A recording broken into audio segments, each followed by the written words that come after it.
Good morning. Welcome. Isn't it great that Christmas Day falls on a Sunday where we can come and worship our God? And I want to welcome all of you who are here and those who may be participating online for a time of joyful worship to our God. Let's pray. Heavenly Father, we thank you that you have sent to us your one and only Son to redeem us from our sins, to live a life in obedience to your word and your will and your law that we cannot do. Lord, be with us today by your Spirit, that our hearts would be joyful as we worship you today. And we ask it in the name of your precious Son, Jesus Christ, who taught his disciples to pray, saying, Our Father, who art in heaven, hallowed be thy name. Thy kingdom come, thy will be done, on earth as it is in heaven. Give us this day our daily bread, and forgive us our debts, as we forgive our debtors. And lead us not into temptation, but deliver us from evil. For thine is the kingdom, and the power, and the glory forever. Amen.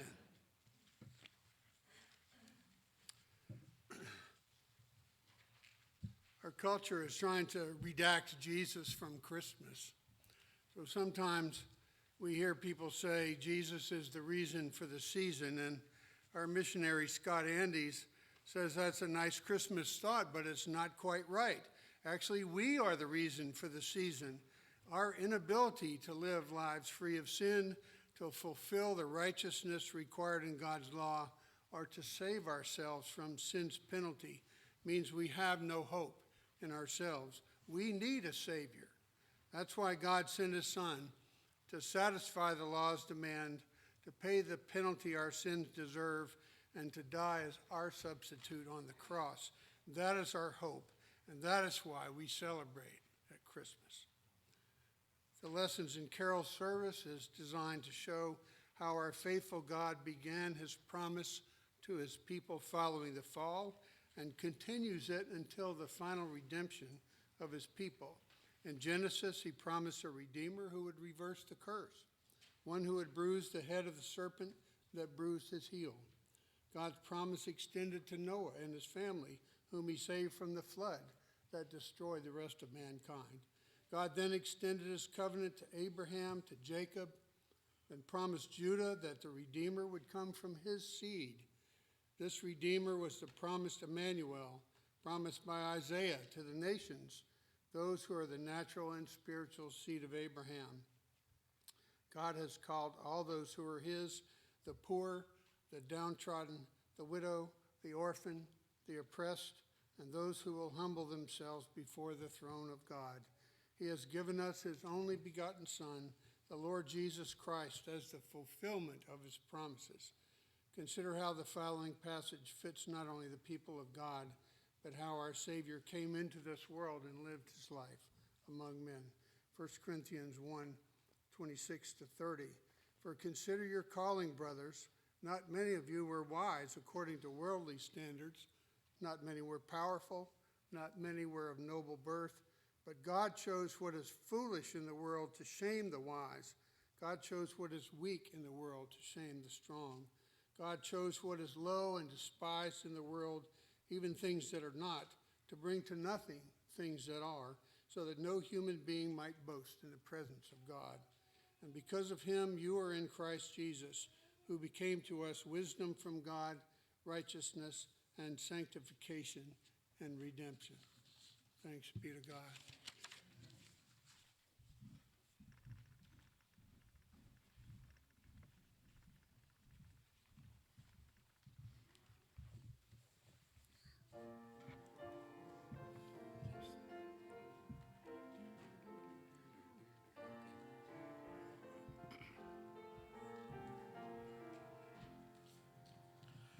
Once in royal David's city,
Good morning.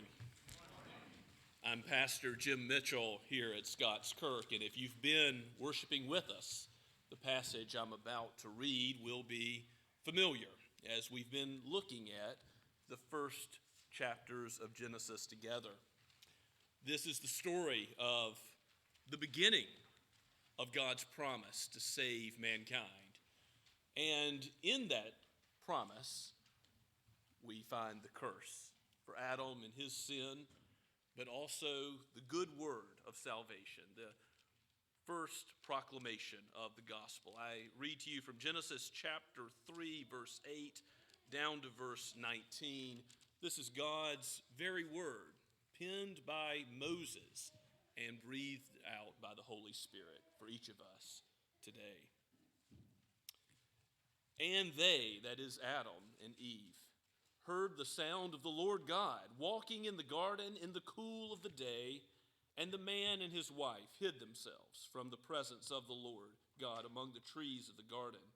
But the Lord God called to the man and said to him, "Where are you?" And he said, "I heard the sound of you in the garden, and I was afraid because I was naked, and I hid myself."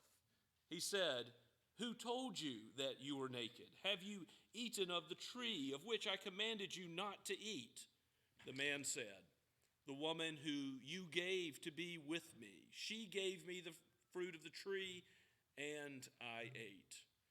Then the Lord God said to the woman, "What is this that you have done?"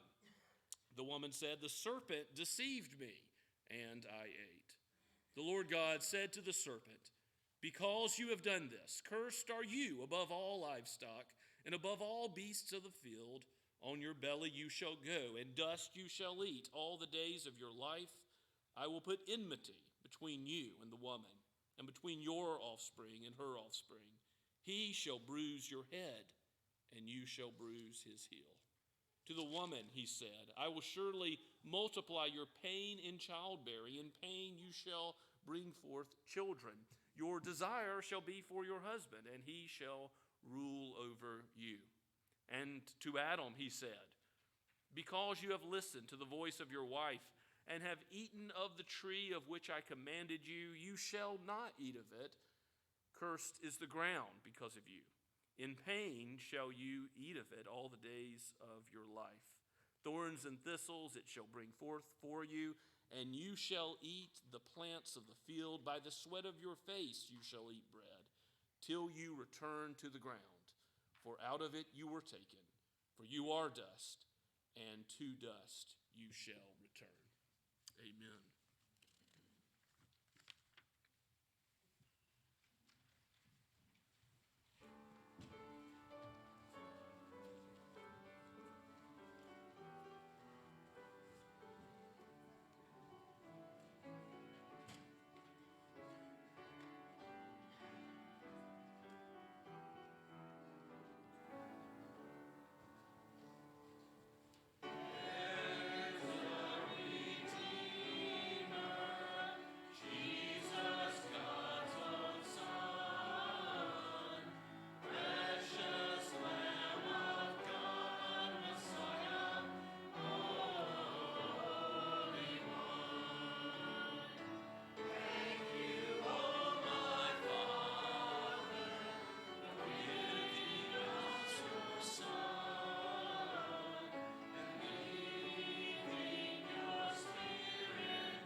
99 years old, the Lord appeared to Abram and said to him, I am God Almighty. Walk before me and be blameless, that I may make a covenant between me and you and multiply you greatly.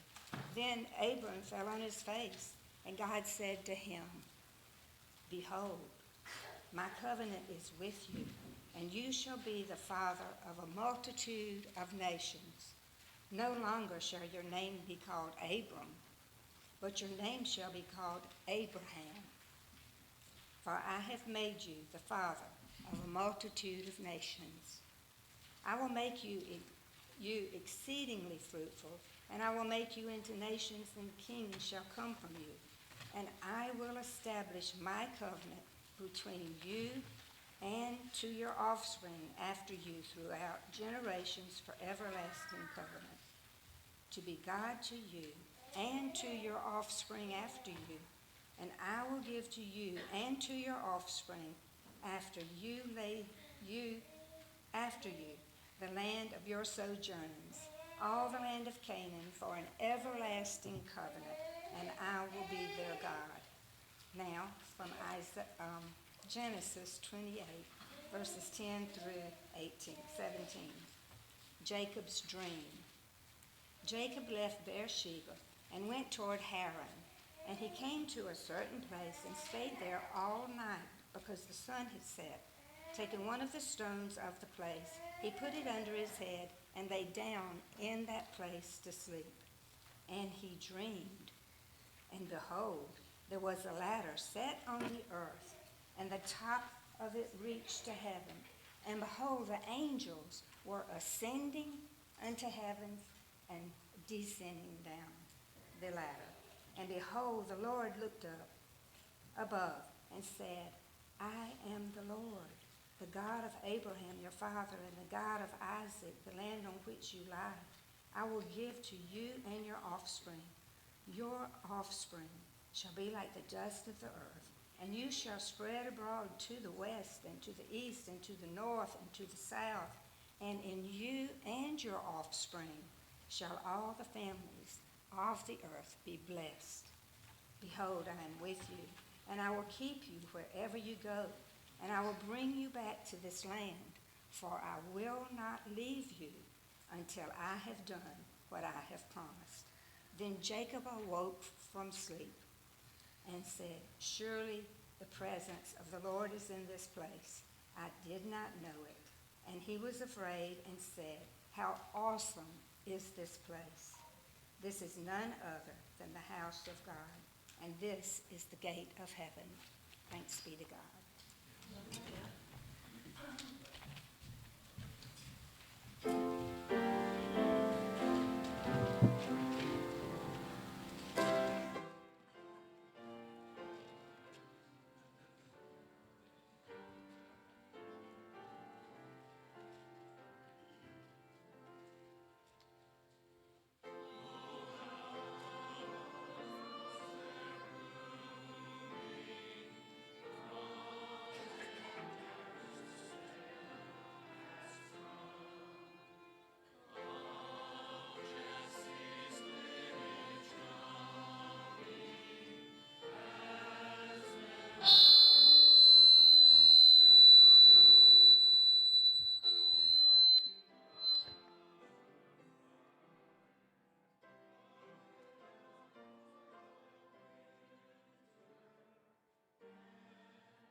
reading from the book of Isaiah, chapter 7, verse 14, and chapter 9, verses 1 through 8.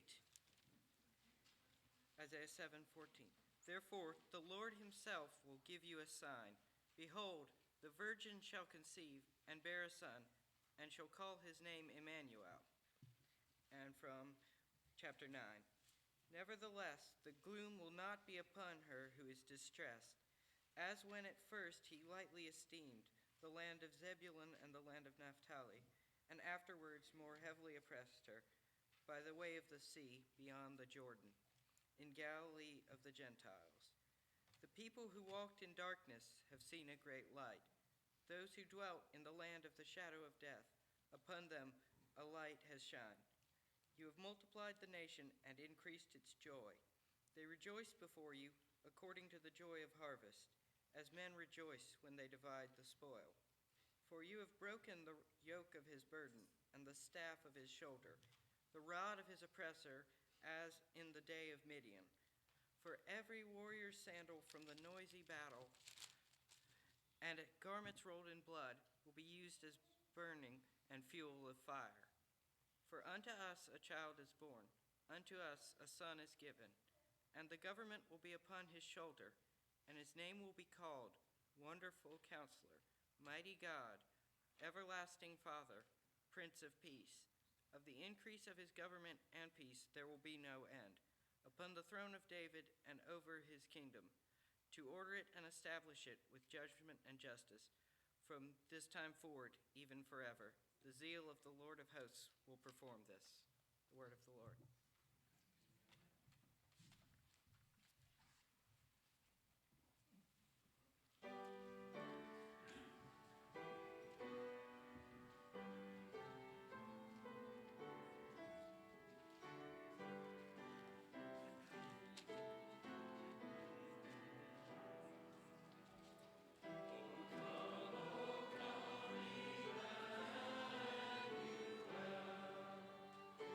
Ransom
Let us go before the Lord in prayer this morning.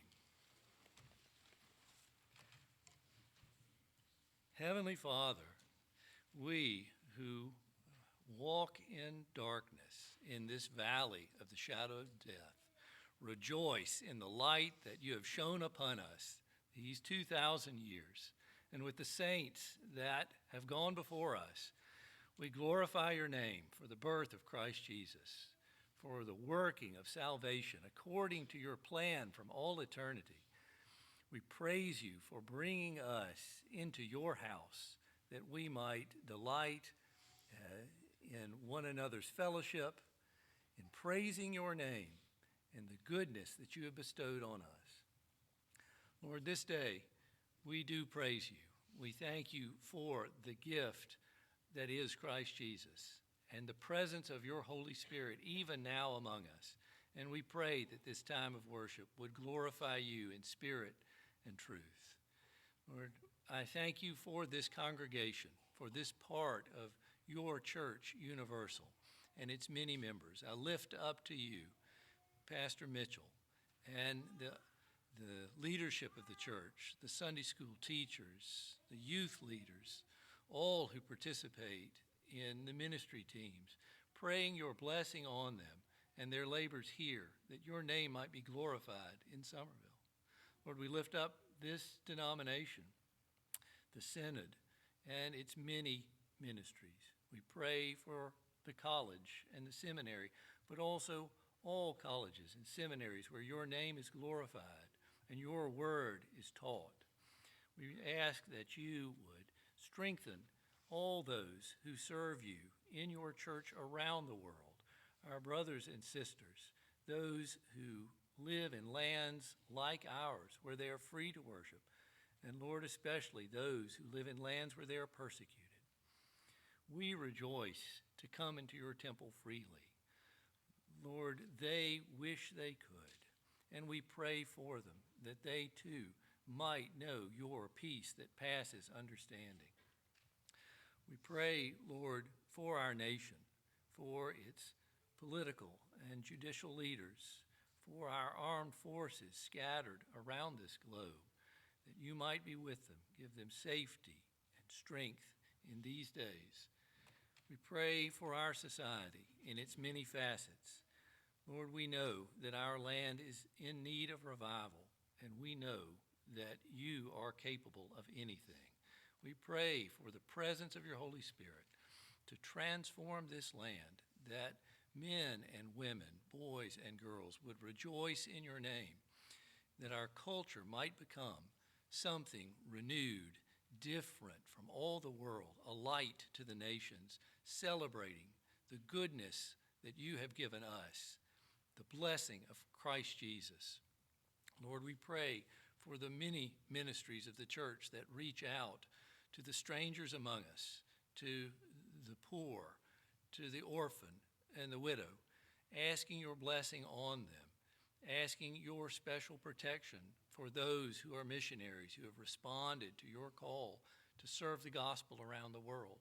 And indeed, Lord, we do ask that your name might be known around the world, that every knee would bow and every tongue proclaim that Jesus Christ is Lord. As we celebrate this commemoration of Christ's advent, Lord, we pray for his second coming, that you would glorify your name on this earth and bring about the final and ultimate completion of your plan of salvation for us. This we rejoice to pray in Jesus' name. Amen.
next lesson is God's promise to Judah, Micah 5, verses 2 through 5a.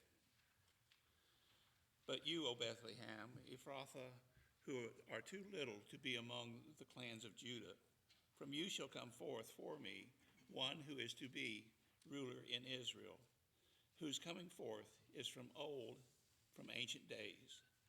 Therefore, he shall give them up until the time when she who is in labor has given birth.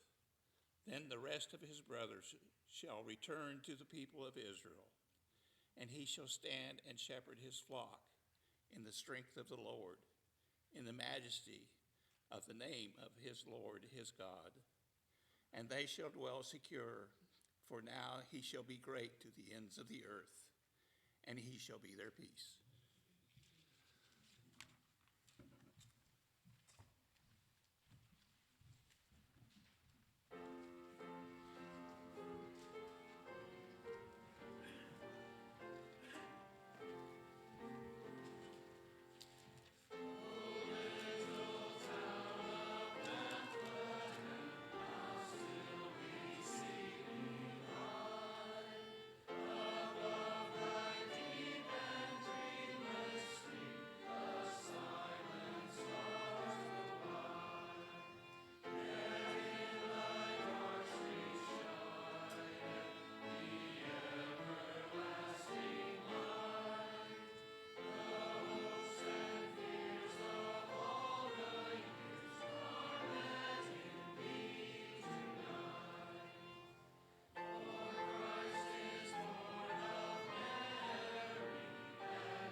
Let us pray.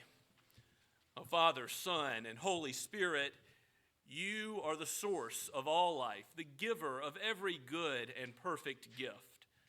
We thank you for bringing us to this place this morning. Abide with us by your Holy Spirit. Where 2 or 3 are gathered in your name, O Lord Jesus, you have promised to be there with us. So bless us as we go from this place and take our gifts and use them to your glory. May our lives be a living sacrifice for you. Let deeds of love and mercy go forth for the building up of your kingdom by your grace and by your power and might. Use these tithes and offerings, Lord, to do your work so that your name is lifted high and so that you are glorified in all the earth, until one day when the knowledge of you will cover the earth as the waters cover the seas. We look forward to that great day and now ask all these things in your holy Son's name. Amen.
Our next lesson is on God's promise fulfilled to Abraham's children. It's Luke chapter 2, verses 1 through 20.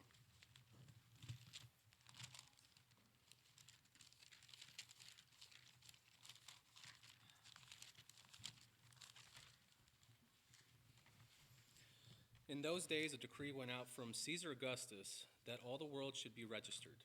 This was the first registration when Quirinius was governor of Syria, and all went to be registered, and each to his own town.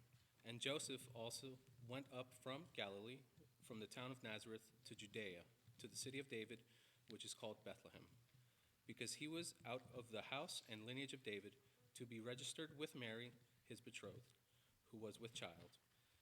And while they were there, the time came for her to give birth. And she gave birth to her firstborn son, and wrapped him in swaddling clothes, and laid him in a manger, because there was no place for them in the inn.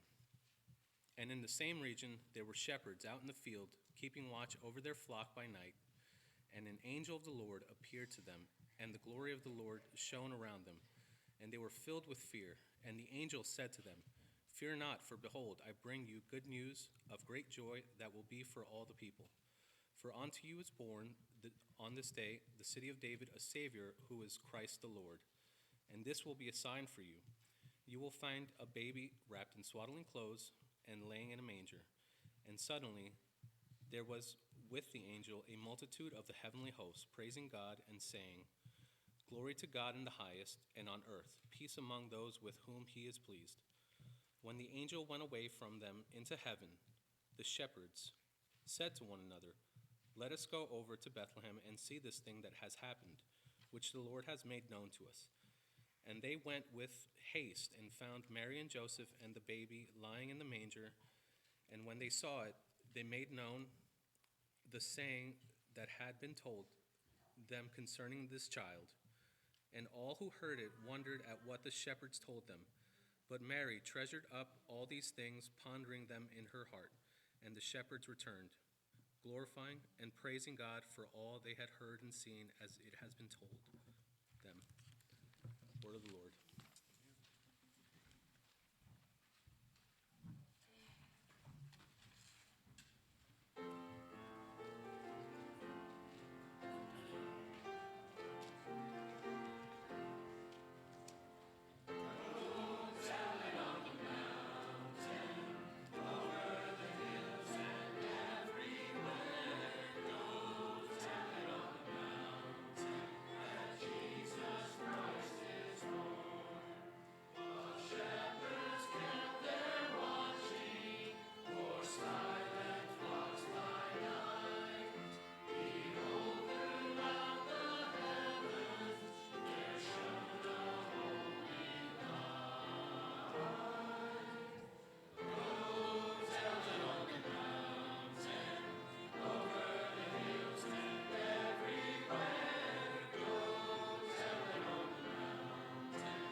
I'm reading from Matthew 2, verses 1 through 12. Now after Jesus was born in Bethlehem of Judea, in the days of Herod the king, behold, wise men from the east came to Jerusalem, saying, Where is he who has been born King of the Jews? For we saw his star when it arose, and have come to worship him. When Herod the king heard this, he was troubled, and all Jerusalem with him. And assembling all the chief priests and scribes of the people, he inquired of them where Christ was to be born. And they told him, In Bethlehem of Judea. For so it was written by the prophet, And you, O Bethlehem, in the land of Judah, are by no means least among the rulers of Judah. For from you shall come a ruler, who will shepherd my people Israel. Then Herod summoned the wise men secretly and ascertained from them what time the star had appeared. And he sent them to Bethlehem, saying, Go and search diligently for the child, and when you have found him, bring me word, that I too may come and worship him.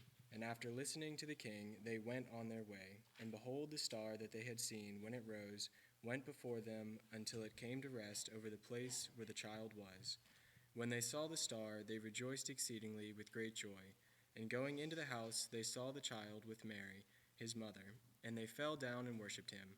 Then, opening their treasures, they offered him gifts, gold, frankincense, and myrrh. And being warned in a dream not to return to Herod, they departed to their own country by another way.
Amen. Please be seated. I'm going to read now from John's Gospel. We know that all four Gospels point us to Christ, who he is, that we might believe on him as the God-man, the seed of the woman, the Savior of mankind, prophesied of old. But John goes back before Matthew, Mark, and Luke. How far does Matthew go back? To Abraham and his genealogy in chapter 1. Mark begins with John the Baptist there in the first century of around 25 AD.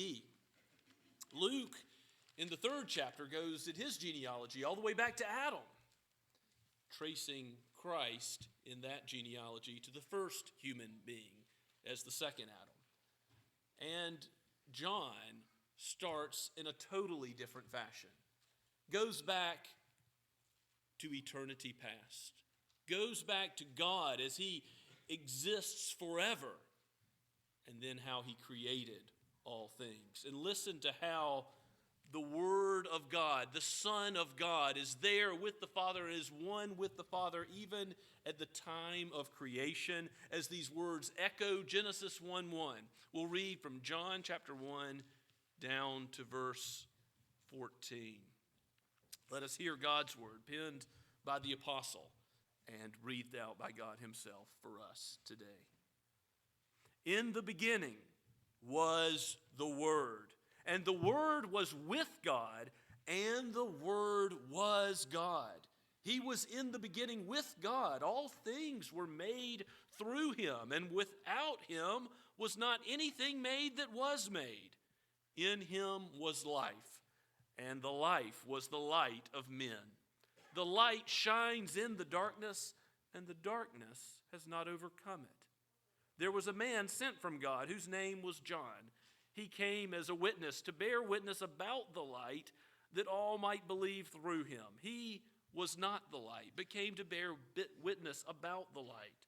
The true light, which enlightens everyone, was coming into the world. He was in the world, and the world was made through him, yet the world did not know him. He came to his own, and his own people did not receive him. But to all who did receive him, who believed in his name, he gave the right to become children of God, who were born not of blood, nor of the will of the flesh, nor of the will of man, but of God. And the Word became flesh and dwelt among us, and we have seen his glory, glory as of the only Son from the Father, full of grace and truth. Let's pray together. O holy Jesus, from you and through you and to you are all things. To your name be glory forever. We are so thankful that you became flesh and dwelt among us, to give grace and truth, to bring us into your family. Lord, if there are any here that have not yet trusted in you, by faith come to you, would you do the work by your Spirit now of granting faith and repentance, and Lord, granting everlasting life? And shepherd your sheep, Lord, we pray that you would guide us, sanctify us in the truth that we hear today, both in word and in song, and from this very text, make us more like you. Sanctify our thoughts, words, and deeds, that we might live as becomes the disciples of Christ. For it is in your holy name we pray. Amen. This is not Eastern religion. This is not what the Hindus say when they greet one another with namaste. The light in me is the light in you. We're not all part of one divinity. There is a distinction between the Creator and the creature. In him was light and life. Before all of eternity, John says in verse 1, in the beginning was the Word. Just as in Genesis 1:1, in the beginning God. He's there, present, before any created thing is made in the cosmos, before time itself. In the beginning is the Word, and the Word was with God. Christ is with God the Father. There is a distinction between the persons of the Trinity, and yet at the same time, the Word was God. So there is oneness between the Son and the Father. The Trinity is here highlighted in the very opening line of John's Gospel. And of course, like all the Gospels, perhaps John the most so, he makes a point to prove the humanity and divinity, emphasis on the divinity of Christ as he goes through all the selected events of his life and the teachings that are recorded in this gospel. And at the end of the gospel, John says, and there's many more things he's done. Can't even write them all down in a book, because if it were to be done, it would take up the whole world. Christ, as eternal God, was there in the beginning and is the source of all life. All things were made through him, upheld through him. In him, every molecule is held together. In him we live and move and have our being. Paul writes, this divine aspect of Christ is in creation, in his providence and upholding all things, and in his future coming in judgment. That he will show himself to be the giver of life and also the one that righteously judges as all things are brought to their final consummation. Now, John, in bringing the gospel to his readers, says Jesus had life, and he was the light of men, the life of men. You might ask, in what sense was Jesus the life of all men? Well, certainly he said, let there be light, and there was light. He commanded, and it came to pass. And so he's the source of all human life, all created life, all inanimate and animate life. But he's also the source of new life. He is the way, the truth, and the life. No one comes to the Father except by him. He is the way to eternal life. John is going to say that this light of the gospel is going to shine into those who should have been most able to receive it, the leaders of Israel. They had the prophecies. They had those texts from the Old Testament and many others, which we've heard earlier this morning.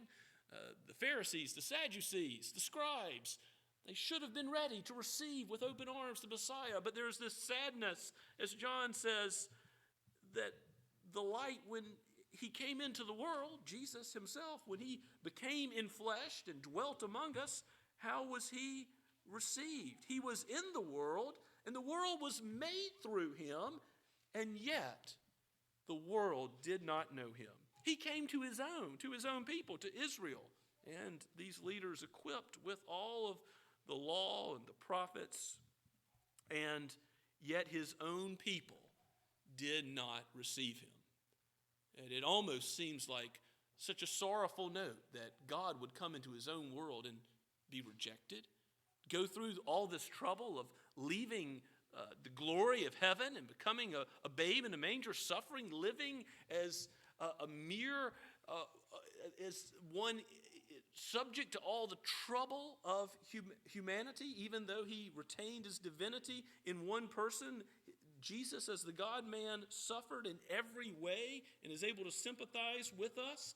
And even as that true human being that he is rejected. But there's good news, happy news in verse 12 for us today. But to all who did receive him, who believed in his name, he gave the right to become children of God. We will never become the light, and we will never become gods, but God will invite us into his family through Christ. We are brothers and sisters. We have fellowship with one another. Because we have peace with God, we have fellowship with him. Glory of glories. The gospel gives us not only justification, right standing with God, but it gives us adoption. It gives us a family. How good it is to gather together today, this Lord's Day, and think on, worship our Savior for his incarnation, which he did for our benefit. The Word became flesh and dwelt among us, and we have seen his glory, John says, as an eyewitness to Christ's glory. But you know, all of us who are brothers and sisters who know Christ by faith will see his glory. We see through a glass darkly now.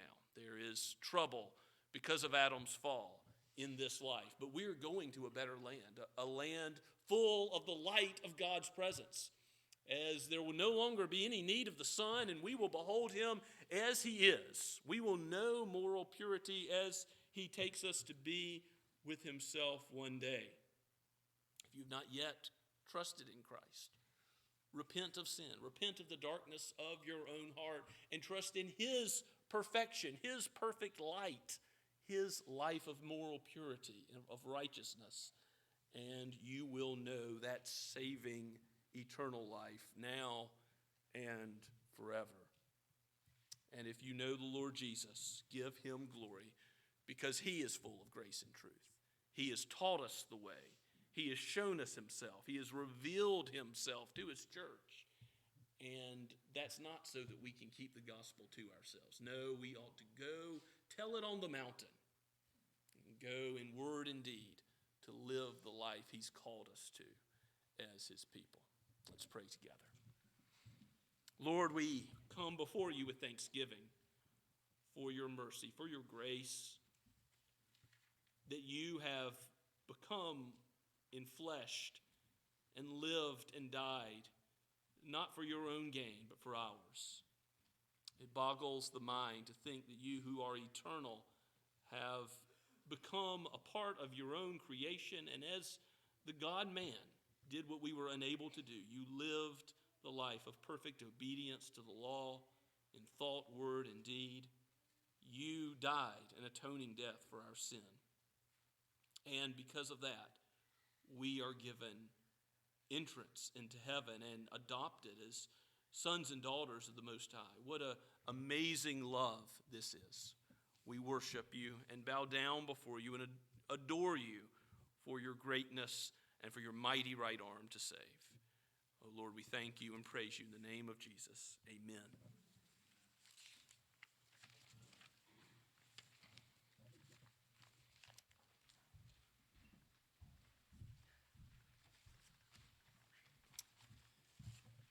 The next lesson is the future consummation of God's promise from Revelation 21, 1 through 4, and 22, 6 and 7.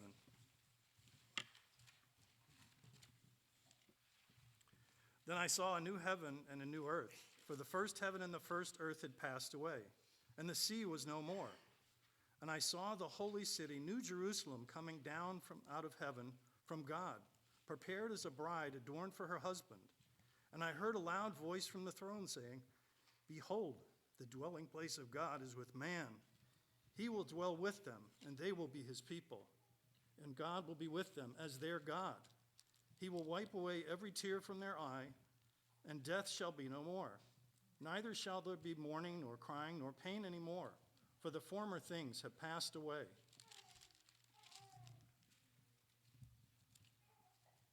And he said to me, "These words are trustworthy and true.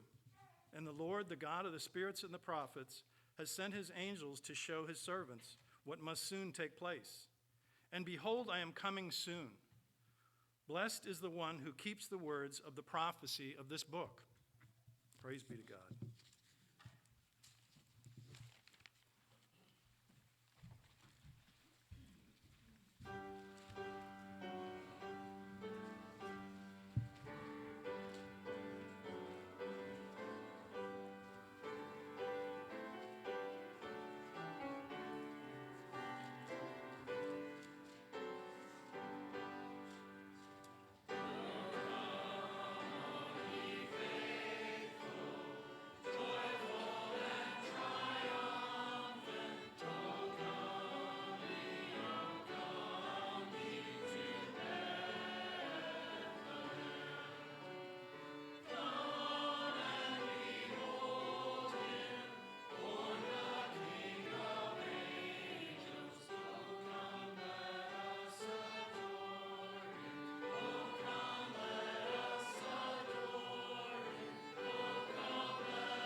Let us pray. O Lord, we thank you for your word and for its revelation of yourself.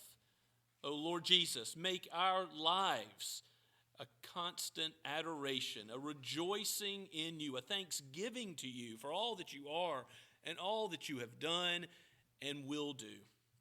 As you proclaim it and have proclaimed it before and it has come to pass, we know that what you have proclaimed today about the end of all things and the new heavens and new earth, that these things will certainly come to pass as well. So fix our eyes on you as the author and finisher of our faith, that we may run the race of the Christian life with endurance. We pray all this in Jesus' holy name. Amen.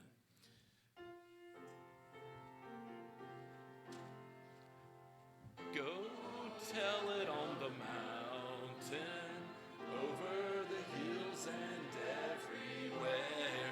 Go tell it on the mountain that Jesus Christ is born.